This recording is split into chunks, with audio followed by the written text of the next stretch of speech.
We are called to holiness.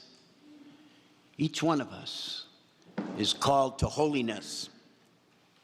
So we might want to ask the question, what does it really mean to be holy? At first glance, I guess we might equate holiness with merely doing religious stuff. Maybe saying the rosary, attending Mass on Sundays, observing the Ten Commandments, praying, and doing and observing all the disciplines of the church. Or maybe if we look at images of saints, maybe it means we wear a halo around our head. We have our hands folded in a very pious way, surrounded by beautiful angels with harps. That's one way of looking at it. And it is true that these activities will help us to be good followers of Jesus and are an important way to become holy. But I believe there's something more. And I think that's what the readings are challenging us to today. We heard in that first reading from the book of Leviticus, tell Israel that they are to be holy as I, the Lord your God, am holy. There's where the bar is set. To be as holy as the Lord your God is holy. This leads us to ask ourselves then, how is God holy? The Hebrew word for holiness refers not so much on rituals, on doing religious things necessarily, but rather the definition says it's really about being other, being different. God is clearly other and different from anything we have sensed or imagined. God is certainly transcendent beyond our comprehension. So keeping in mind the words of Leviticus, we are called to be holy as God is holy. That means if we want to authentically be holy, we must be different.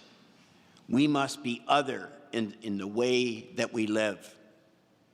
Consider again the admonition found in Leviticus. You shall not bear hatred for your brother or sister in your heart. Take no revenge and cherish no grudge against any of your people. That's other. This is not the way that the world seems to act these days.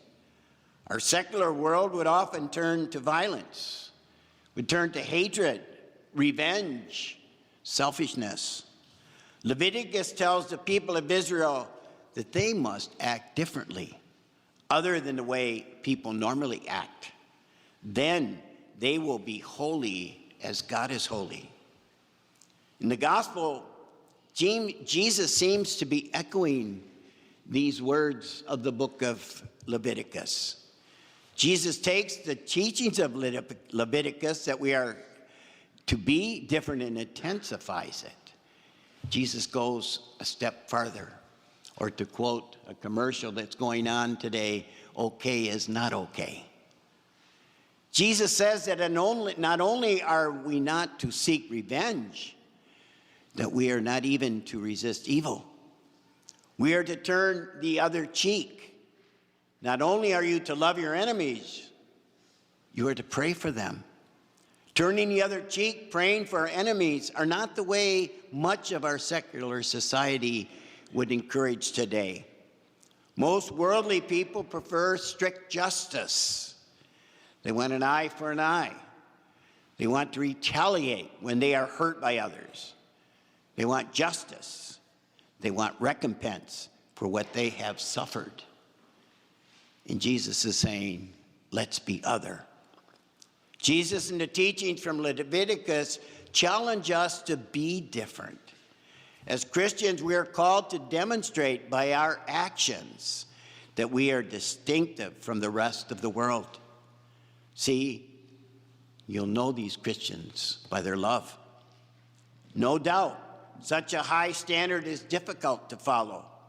Let's admit it.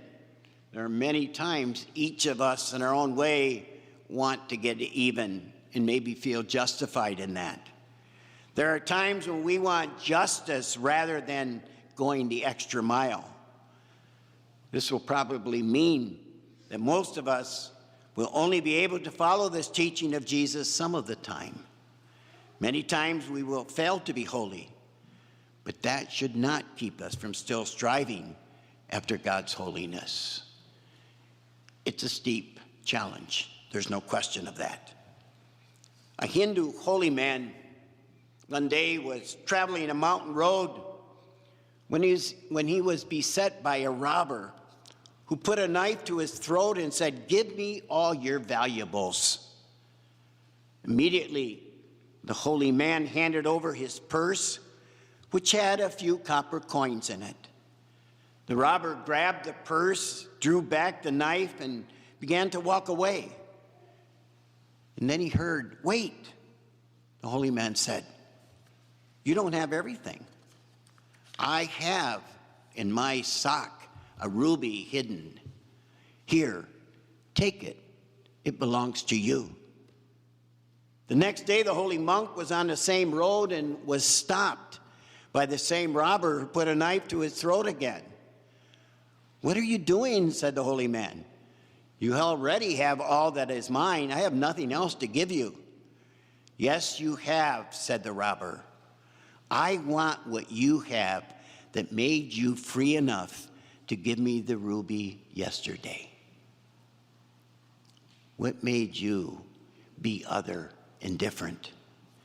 When we act in a way that is beyond people's expectations, when we act in a way that is different, we open the possibility of new things to happen. We open the possibility to live in a new way, in a way that is beyond all the dead-end options that our world continues to choose, in a way that is beyond the circle of violence that is gradually destroying humanity. So whenever we have the opportunity, turn the other cheek, go the extra mile, pray for our enemies, because those actions might be different enough, other enough, to reveal a new way of living to someone who sees this. In that way, our holiness will be a sign of the holiness of God that we carry with us every time we receive the presence of Jesus in the Eucharist.